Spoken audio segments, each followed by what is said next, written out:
Tiago, a hora mais especial do podcast é a hora de falar de uma transação. Fala como é que foi a sua experiência como CEO envolvido em transações de fusões e aquisições. Como é que isso aconteceu com você? Bom, essa foi a primeira aquisição. A gente já tinha feito, mas nunca de empresa. Então, essa foi a primeira aquisição mesmo que a gente fez nessa minha gestão, né?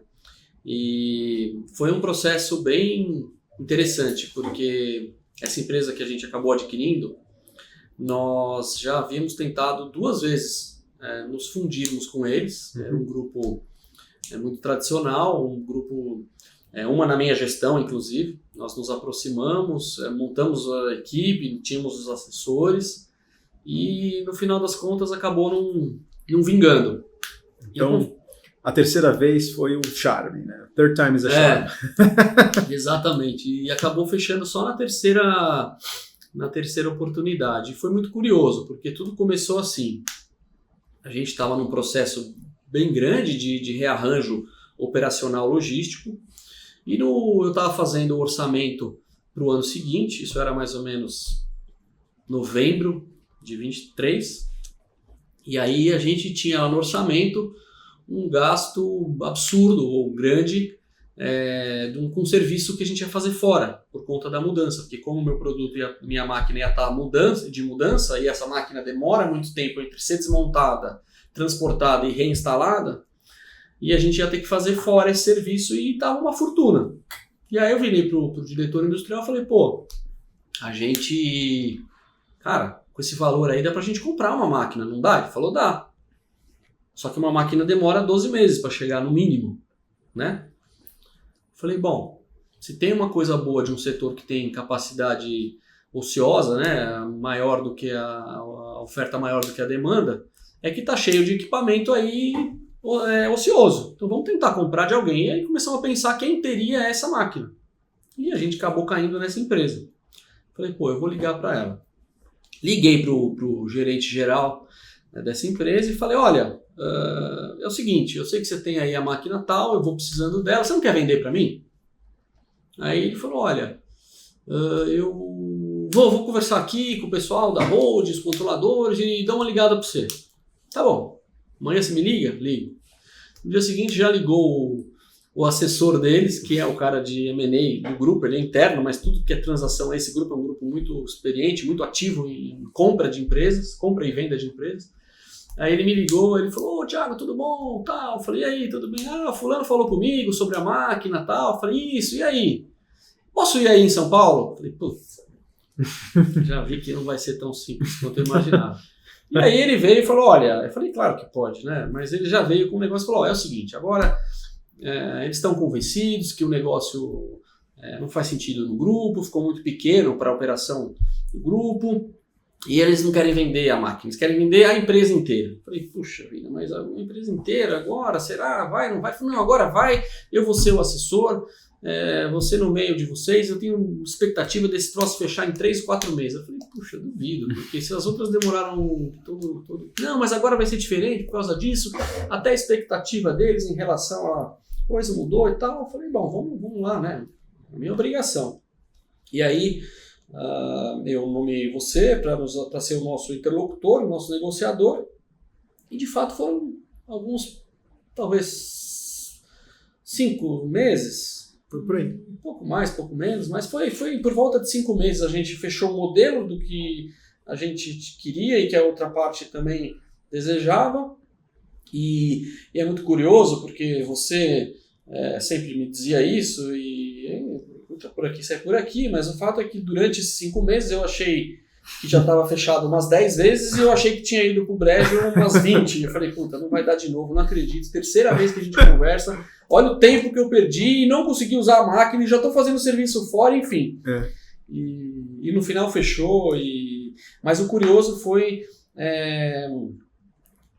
o que você sempre fala da gestão de gerir as expectativas, né? Você tem que E as expectativas, óbvio, do empresário, ainda mais nós que estávamos querendo muito comprar aquele equipamento especial, era de imediatismo.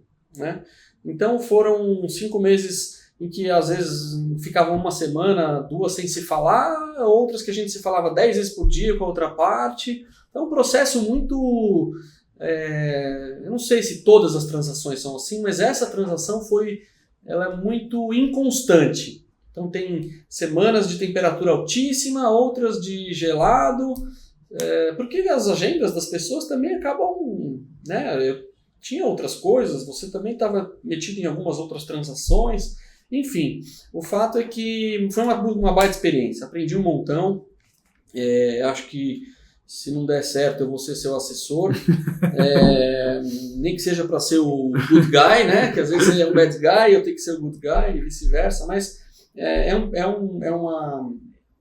eu entendo a paixão que vocês têm por isso, e quando você quer trazer gente para trabalhar com você, eu imagino que você conta muito dessas sensações e dessas pequenas vitórias, dessas conquistas que se tem ao fechar um deal, e também saber lidar com as frustrações, porque poderia ter não acontecido, né? Se qualquer uma das partes, aliás, você lembra muito bem, vamos dizer, o toque final, quando estava um pouco empacado, mas que precisava acelerar, veio de uma conversa com o presidente deles, comigo, né? Que me chamou e falou, vamos definir, já não aguento mais esse troço, é isso, tá bom, concordo, então, beleza, é isso mesmo, vamos, então vamos, fechou, né? Quer dizer, é um turbilhão de emoções, né? Mas... eu sempre brinco, né? M&A não é mergers and acquisitions, é misery and agony. Não é? Mas foram meses que eu aprendi bastante. Não é algo que eu estava, obviamente, habituado, não fazia parte do meu dia a dia, mas eu entendo, assim, já participei de grandes negociações, de grandes, né, contratos em que você está aí negociando e que você tem que, eventualmente, ser um pouco... mais flexível, às vezes você tem que ser um pouco mais incisivo e exige muito e a experiência conta demais. Várias vezes você falava, não, deixa que eles vão voltar atrás nisso, eles vão pegar nesse ponto, e a experiência, né? O fato de você fazer isso há muito tempo, as pessoas mudam e tal, mas o comportamento humano, as necessidades, os anseios são basicamente os mesmos, e muito eu entendo do que eu entendi desse tipo de transação é o ego. Satisfazer o ego da contraparte, né, da outra parte. Você tem que dar uma vitória para ele. Então, tudo isso você vê na prática ali em 5 meses no nosso caso. Não é? É isso. Então, assim, isso foi uma parte dura. Depois tivemos o CAD, que analisou uns 2 meses e pouco, até aprovar, e aí começa, assim, aí você vai embora, pega o cheque, e a gente fica lá tendo que fazer a integração. E fala da integração, como é que foi isso? No nosso caso foi menos complexo, porque, quer dizer, eu acho que o fator... Bom, primeira coisa que eu sempre digo, a cultura é um elemento fundamental de um sucesso ou insucesso de uma empresa, tá? Então, eu sempre falo isso, pode parecer algo secundário, mas eu entendo na minha cabeça hoje, com os 45 anos, que a cultura é o que leva uma empresa ao fracasso ou ao sucesso. Ponto.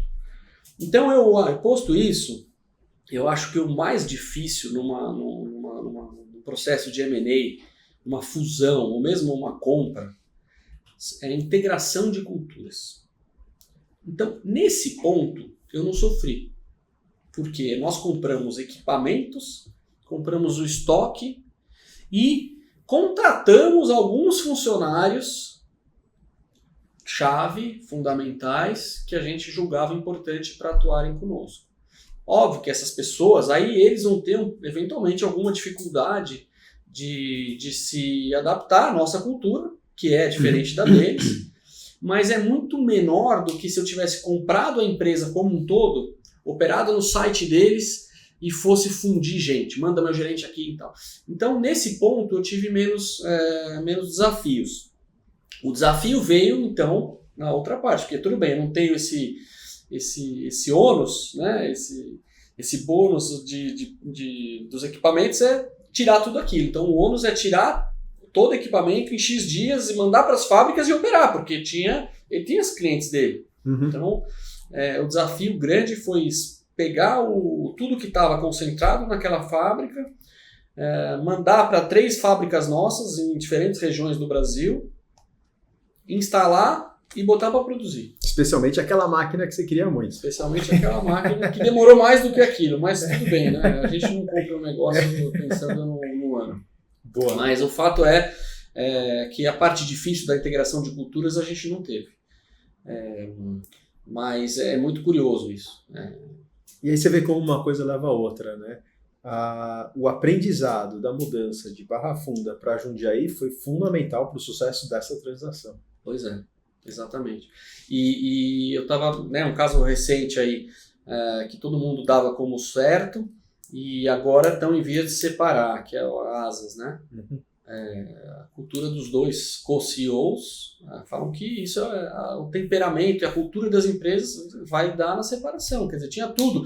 O Excel aceitou todas as sinergias, as pessoas que estavam envolvidas, né, colocaram ganhos significativos, 1000 maravilhas, mas na prática juntar ser humano A com ser humano B não deu e estão desfazendo o negócio. Então, basicamente, fator cultural. Porque sinergia operacional, portfólio de produtos, estratégia de empresa, faz todo sentido. O que não faz sentido são os dois caras que não tem nada a ver um com o outro, que pensam muito diferente. Então, isso é uma das outras coisas, acho que é importante. Você fazer sociedade com quem você tem afinidade ideológica, né? Porque, obviamente, você não quer alguém que necessariamente que pense igual a você.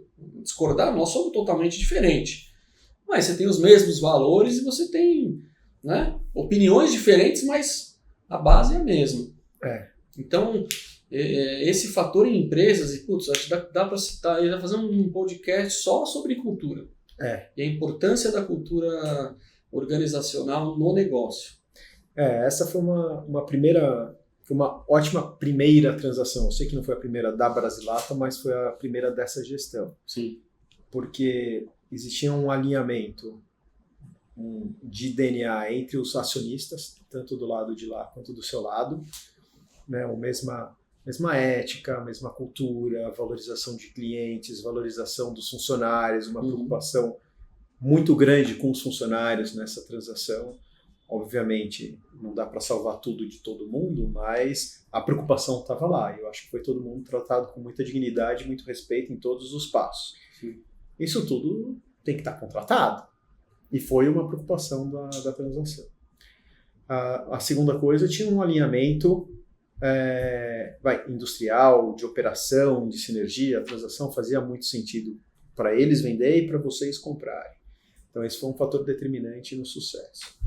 O terceiro, um aspecto regional, que foi uma compra no Sul, e você tem uma operação no Sul. Então, e a cultura do Sul a gente sabe que é diferente, ela tem vários fatores que são bem característicos do povo brasileiro que vive naquela região, e que a Brasilata já está integrado na cultura da Brasilata. Isso também foi um fator importante. E o último foi a experiência que vocês tinham nessa mobilização de pessoas e equipamentos vindo da experiência da Barra Funda, depois da nova unidade no Rio de Janeiro, e que trouxe esse know-how para dentro, e aí vocês souberam lidar bem com isso. E quantas pessoas vieram da operação no total? 25, mais ou menos. 25. Alguns estão no Sul, alguns no Rio de Janeiro e alguns em São Paulo. E aí tem um ônus maior para essas 25 pessoas que têm que se adaptar à nossa cultura. À nossa cultura. Mas que é uma cultura bem receptiva, bem... mesmo assim, curioso, porque nós temos 5 plantas, né? Então, Rio Grande do Sul, São Paulo, Goiás, Rio de Janeiro e Pernambuco. São 5 países. São. A gente está no sul, uma região tipicamente alemã, o pessoal ultra sistemático, organizado, como que eu posso dizer, praticamente neurótico por organização, previsibilidade, é o alemão puro, né? E temos, por exemplo, o Rio de Janeiro, ou Pernambuco, que é um outro Brasil, uma outra lógica, né? Mas todos eles têm a cultura brasileira. Então a cultura da empresa prevalece sobre a regionalidade. Isso é curioso legal. Isso. Mas essa é a força de uma cultura, para o bem. Né? Porque aí no final das contas você está formando uma pessoa que vai levar as coisas boas que ele tem, que a empresa dá, para casa, para a sociedade como um todo. Então isso é uma cultura forte. E fala como é que foi o processo de convencimento dessa transação no conselho e nos acionistas. Bom, acho que uma coisa que não pode acontecer, né, entre a diretoria executiva, e aqui, de novo, eu me considero um executivo, não estou nem falando como parte da família, né, mas o conselho não gosta de surpresa. É como o mercado, né? O mercado de ações é assim, ele gosta de previsibilidade. Uhum. Então, obviamente, eu não vou ficar levando todo mês no conselho que eu tomei café com o Securato na Offner da João Cachoeira e tal. Mas quando tem alguma conversa interessante ou que faça algum sentido, eu sempre procuro atualizá-los, né? E sempre com aquela ressalva, olha, gerenciem suas expectativas, foi uma conversa, pode ser que... Né? Então, quando a gente começou a cutucar de novo o assunto, você lembra muito bem, a gente já trouxe algo mais evoluído, né? Nós alinhamos um posicionamento, falou, olha, aconteceu algo interessante, mês passado teve uma conversa do Thiago com o executivo tal, sobre o interesse tal, e a partir daí veio agora, aí se você lembra muito bem, puxa, mas de novo, será? Eu acho que não vai dar, vai trabalhar. Não, olha, dessa vez nós achamos que sim, o negócio tem muito mais chance de fechar por causa disso. Vamos colocar um prazo para que a gente fique mais confortável e não fique gastando energia e tempo num negócio que não vai sair, vamos. Então acho que foi algo muito... e a cada mês a gente dava uma boa atualização, e eles viam que a coisa de fato estava evoluindo relativamente rápido, mas sempre tinha alguma novidade. Nesse meio tempo, a gente já ia trazendo estudos de integração, como é que a gente faria, o que a gente imaginaria. A gente foi tendo acesso aos números, né? À medida que a gente foi evoluindo os estudos, a gente foi tendo mais acesso aos números. Então, isso aí vai deixando eles bastante interessados. E, obviamente, a questão de valores, que foi a parte... negocial, a gente também ia, olha, gostaríamos disso, e aí vai pegando inputs do próprio conselho durante o processo, trouxe algumas coisas interessantes que foram ajudando, mas eu acho que foi muito tranquilo. Aliás, são poucos os casos, talvez, eu não me lembro de ter trazido alguma coisa para o conselho com uma recomendação, talvez, tivemos uma recomendação que eu queria fazer um deal e que o conselho barrou, né? Aconteceu, eu entendi e eles me convenceram do contrário. E foi de fato a melhor alternativa. Se eu não tivesse conselho, eu teria feito. Não que eu teria me dado mal, mas eu não teria tido essa consciência que eu tenho hoje. Né, de que, realmente não era a hora, espera, tal. E vai sair uma hora ou outra. Mas acho que essa questão da governança e de ter um conselho, ela é muito importante.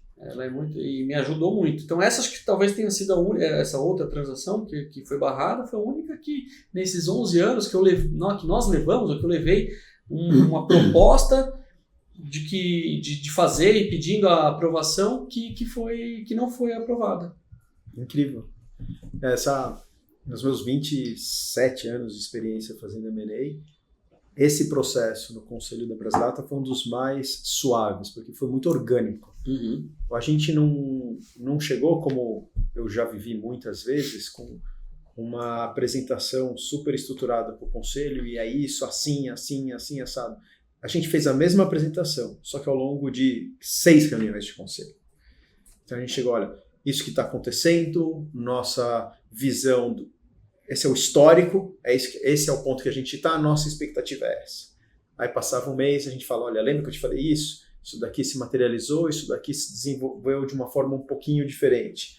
E aí a gente gerenciava a expectativa para os próximos passos da negociação. Uhum. E isso possibilitou ir incorporando ao longo da negociação os inputs e as preocupações dos membros do Conselho. E cada um tinha um ponto, né? Cada um tem o seu viés, tem a sua lente, tem a sua experiência. E aí a gente foi levando em consideração e acomodando. Então, quando a gente, de fato, conseguiu colocar a transação de pé, não tinha absolutamente nenhuma surpresa para ninguém, nem no conselho, nem nos acionistas, e eu acho que foi uma forma bem eficiente de fazer a transação. Concordo. Foi bem legal. Você está gostando do que você está ouvindo? Então você precisa conhecer um pouquinho dos nossos outros canais nas mídias sociais. No Instagram, tem 2 que são importantes. O investmentbanking.br, focado em investment banking, e o da Bankers Academy Brasil, focado em estudos para o mercado financeiro. Tem um outro que é muito legal, que é o mentoria.bankersacademy. Nesse, você pode conversar através de mensagens diretas com um mentor que estudou o meu livro inteirinho e sabe tudo o que eu falaria para as perguntas que vocês normalmente fazem. Afinal, é assim que esse livro nasceu. Dá uma olhada e me manda uma mensagem. Me conta o que você achou.